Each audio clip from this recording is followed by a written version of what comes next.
사도행전 13장 42절부터 52절까지 말씀 함께 보도록 하겠습니다. 사도행전 13장 42절부터 52절까지 말씀입니다. 제가 봉독하겠습니다. 그들이 나갈새 사람들이 청하되 다음 안식일에도 이 말씀을 하라 하더라. 회당의 모임이 끝난 후에 유대인과 유대교에 입교한 경건한 사람들이 많이 바울과 바나바를 따르니 두 사도가 더불어 말하고 항상 하나님의 은혜 가운데 있으라 권하니라. 그 다음 안식일에는 온 시민이 거의 다 하나님의 말씀을 듣고자 하여 모이니 유대인들이 그 무리를 보고 시기가 가득하여 바울이 말한 것을 반박하고 비방하거늘 바울과 바나바가 담대히 말하여 이르되 하나님의 말씀을 마땅히 먼저 너희에게 전할 것이로되 너희가 그것을 버리고 영생을 얻기에 합당하지 않은 자로 자처하기로 우리가 이방인에게로 향하노라. 주께서 이같이 우리에게 명하시되 내가 너를 이방의 빛으로 삼아 너로 땅끝까지 구원하게 하리라 하셨느니라 하니 이방인들이 듣고 기뻐하여 하나님의 말씀을 찬송하며 영생을 주시기로 작정된 자는 다 믿더라. 주의 말씀이 그 지방에 두루 퍼지니라. 이에 유대인들이 경건한 귀부인들과 그 신의 유력자들을 선동하여 바울과 바나바를 박해하게 하여 그 지역에서 쫓아내니 두 사람이 그들을 향하여 발에 티끌을 떨어버리고 이고니온으로 가거늘 제자들은 기쁨과 성령이 충만하니라. 아멘.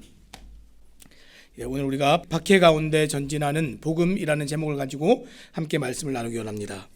우리가 지금 안디옥 교회에서 파송을 받은 이 바울과 바나바의 이 1차 전도 여행을 함께 보고 있습니다. 우리가 이 과정을 지금 반복해서 보게 되는 것은 이 복음이 전해지는 그곳에 지금 예비된 사람들이 돌아오고 또 그와 함께 핍박과 박해가 함께 일어난다 하는 것을 우리가 지금 계속해서 보고 있습니다. 우리는 예수님을 믿고 이 헌신과 결단의 자리로 나아갈 때 고난이 없이 늘 그렇게 좋기만을 기대하지만 사실 그런 일이 없지요. 이 땅에서 성도의 삶이 고난이 없이 그런 것만 있으면 참 좋겠다 그런 생각을 할 때가 참 많이 있지만 이 교회의 역사를 우리가 언제나 보면 하나님의 말씀이 정말 불같이 일어날 때는 이 대적과 박해가 함께 일어나는 것을 우리가 생각해 볼 수 있습니다. 자, 그런 고난과 박해를 그러면 이겨내면서 이 복음이 또 증거되고 확장되었던 것이 이 교회의 역사였던 것도 우리가 또 생각해 볼 수 있습니다. 자, 그러면 왜 이런 일이 일어납니까? 복음을 전할 때 항상 이 믿는 자와 믿지 않는 자, 이 두 가지 반응이 동시적으로 일어나기 때문에 이 복음이 전해지는 곳에 박해가 있는 것입니다.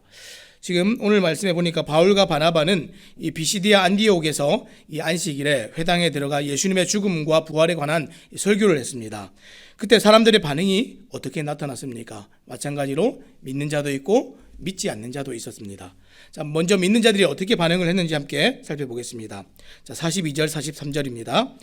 그들이 나갈새 사람들이 청하되 다음 안식일에도 이 말씀을 하라 하더라.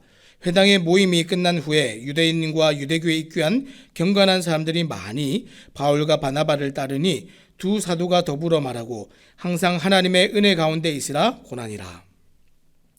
지금 많은 사람이 바울이 전한 복음에 대해서 좋은 반응을 보이고 있습니다. 다음 주에도 안식일에 이 말씀을 전하기를 지금 요청을 하고 있습니다. 심지어 어떤 사람들은 다음 주까지 기다리지 못하고 이 바울을 따라가서 하나님의 말씀을 또 듣고 싶습니다. 이러면서 그 말씀을 들었습니다. 진리의 말씀이 전해질 때 이런 큰 은혜의 역사가 일어나는 것을 우리가 보게 되지요.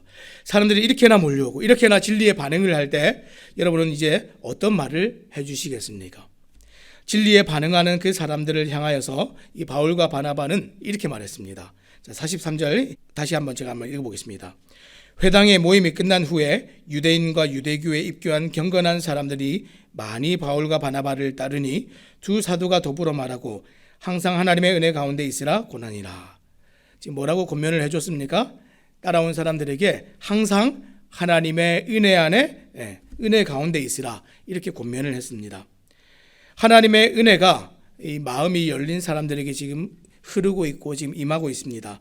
그런데 바울은 이 이례적인 은혜로 끝나지 않도록 항상 하나님의 은혜 가운데 있으라 이렇게 당부를 하고 권면을 하고 있습니다. 사랑하는 여러분, 이 말은 이 귀한 은혜를 받은 후에 일어날 이 믿음의 많은 도전 앞에서 낙심하거나 중도에 물러서지 않도록 미리 그것들 지금 권면하고 있는 것이죠. 용기를 가지고 하나님이 주신 은혜 안에 머물러 살아라. 이렇게 얘기를 했습니다. 사랑하는 여러분, 이 은혜 안에 머문다는 것은 예수님을 믿은 후에 성도들에게 있어서는 정말 중요한 싸움입니다. 우리가 인사할 때마다 하나님의 은혜와 평강을 빕니다. 이렇게 인사하지 않습니까? 은혜와 평강.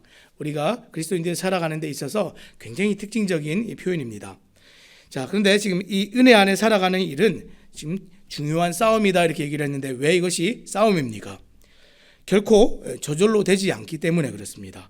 이 땅에서 우리가 믿음을 사용해서 살기를 부단히 선택하고 노력해야 하기 때문에 우리가 이것을 싸움이다 이렇게 얘기합니다. 자, 이것은 이제 믿음의 길에 들어선 사람들에게 우리에게 일어나는 고난이 결코 이상한 것이 아니고 믿음을 사용하여 살아갈 때 하나님께서 일하심을 경험하게 된다 하는 것을 가르치는 말이 지금 너희는 은혜 가운데 거하라. 은혜 가운데 머물러서 살도록 계속해서 열심히 선택하고 결단하고 그렇게 살도록 하여라. 이 바울과 바나바가 이 따라온 사람들에게 그렇게 가르쳤습니다.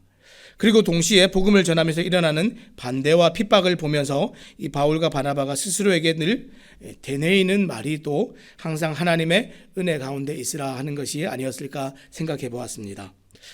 최근 이 한국 교회의 풍토를 보면 참 메마른 시대다라는 것을 이제 많이 느끼게 됩니다. 예전에는 어떻습니까? 예전에 신앙생활 하셨던 분들은 이 많은 사람들이 교회 나오지 않았는데도 진리에 대한 갈증과 목마름과 바른 것을 좀 알고 싶다 하는 이런 사람들을 종종 만나볼 수 있었습니다. 그리고 이 교회에 나와서 하나님의 말씀을 들을 때, 이 성경을 배워갈 때에 성경을 보면서도 많은 깨달음들이 있었고 삶의 변화도 있고 눈물도 나고 참 감격도 많이 있었습니다. 그런데 요즘은 상대적으로 그런 것들이 많이 모자라다 하는 것을 우리가 생각합니다. 그래서 바울과 바나바처럼 오늘날 복음 사역을 감당하는 이 목사님, 전도사님들도 이 마음이 참 고갈되기가 쉬운 시대가 오늘 이 메마른 시대입니다.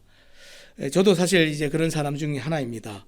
그렇지만 시대가 메말랐다고 해서 은혜가 고갈됐거나 하나님께서 일하실 수 없다고 생각해서는 절대로 안 됩니다. 그것은 참으로 어리석은 일이죠. 우리가 지금 분명히 어려운 시기를 살아가는 부분이 반드시 있지만 사모하는 자들에게 하나님께서는 변함없이 은혜를 베풀고 계시고 목마르고 가난 심령에게는 하나님께서 하늘 문을 여시고 은혜 베푸시기를 언제나 기뻐하신다는 사실을 기억하시기 바랍니다. 그래서 성도님들의 개인적인 믿음 생활이나 이 교회 사역을 감당하는 사역자들이나 이 은혜 안에 거하고 은혜를 빼앗기지 않는 것은 어쩌면 그 어떤 싸움들보다도 진짜 더 중요한 싸움이 될 수 있습니다. 제 개인적으로 이 말씀이 도전이 되고 안 될 때마다 시대적으로 안 될 수밖에 없는 것처럼 느끼는 제 자신에 대해서 참 많이 돌아보고 회개하게 되는 말씀이었습니다. 많은 사람들이 오늘 이런 패배주의에 갇혀서 살고 있지 않습니까? 이 시대에 누가 복음을 듣겠어?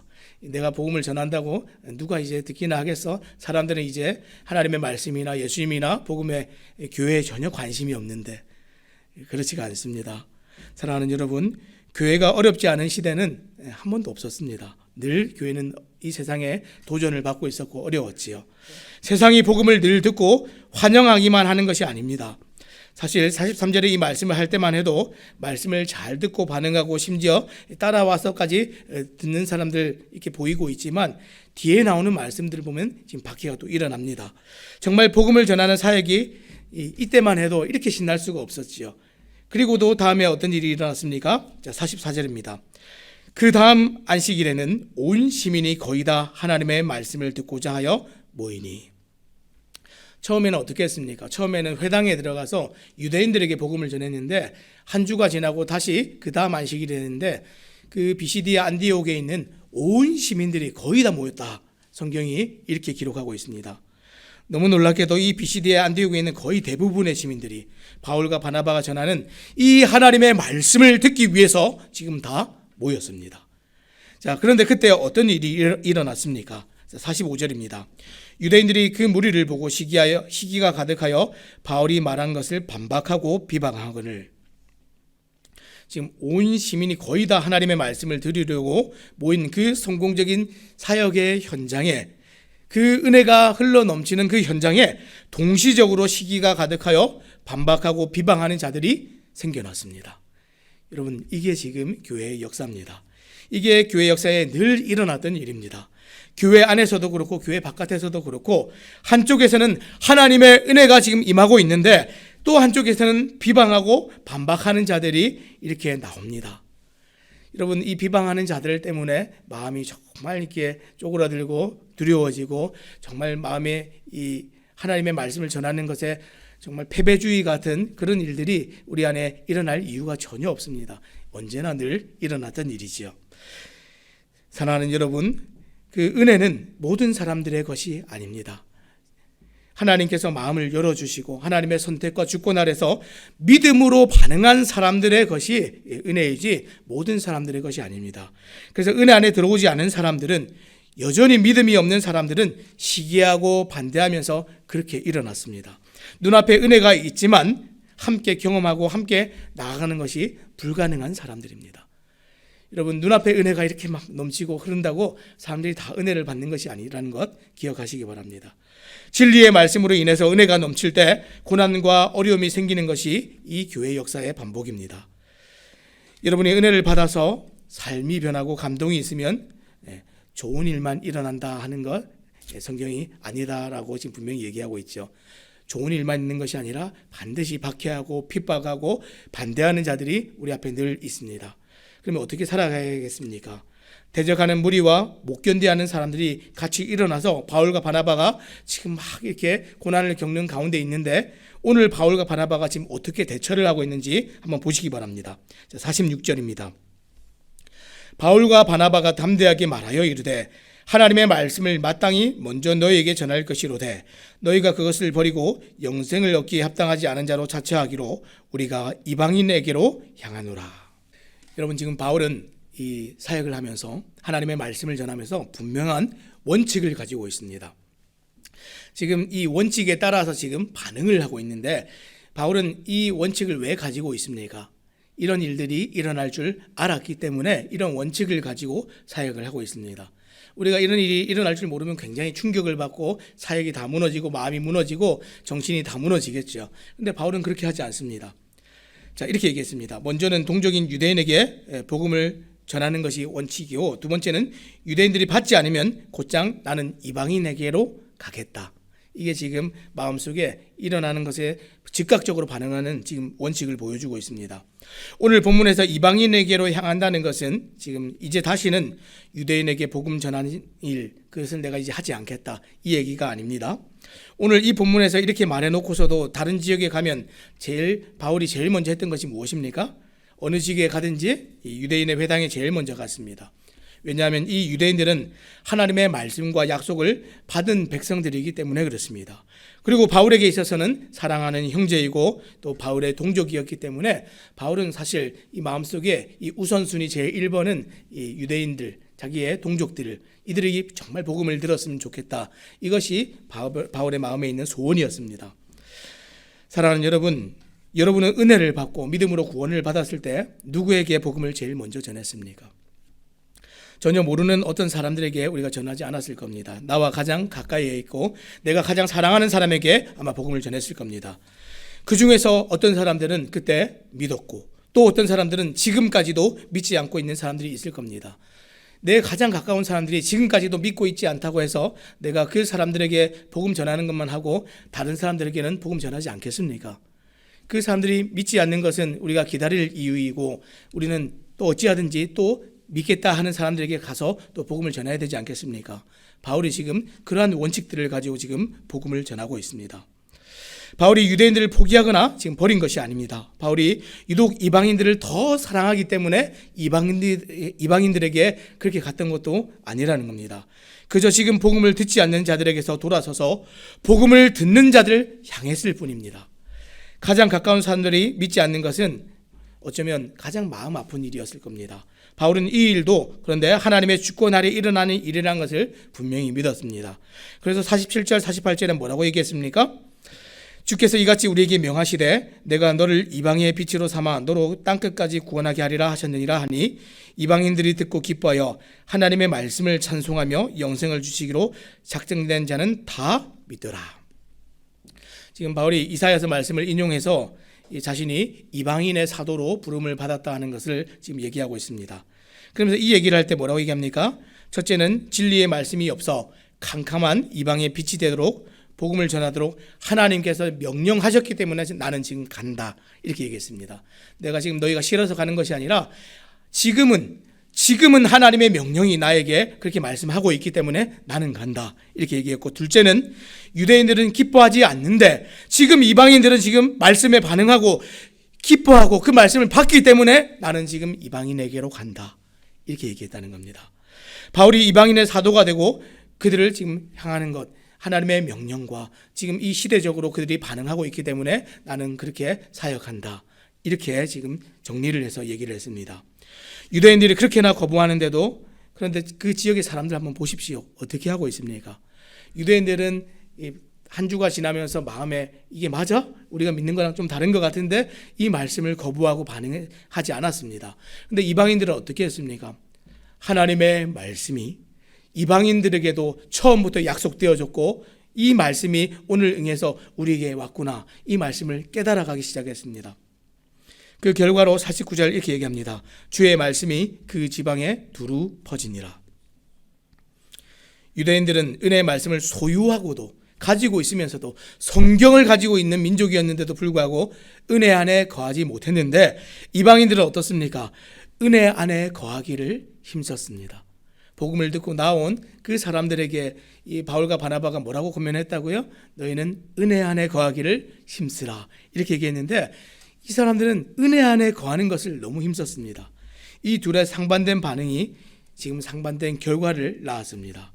자, 이제 마지막 50절부터 52절까지 말씀 제가 읽어보겠습니다. 이에 유대인들이 경건한 귀부인들과 그 신의 유력자들을 선동하여 바울과 바나바를 박해하게 하여 그 지역에서 쫓아내니 두 사람이 그들을 향하여 발에 티끌을 떨어버리고 이고니온으로 가거늘 제자들은 기쁨과 성령이 충만하니라.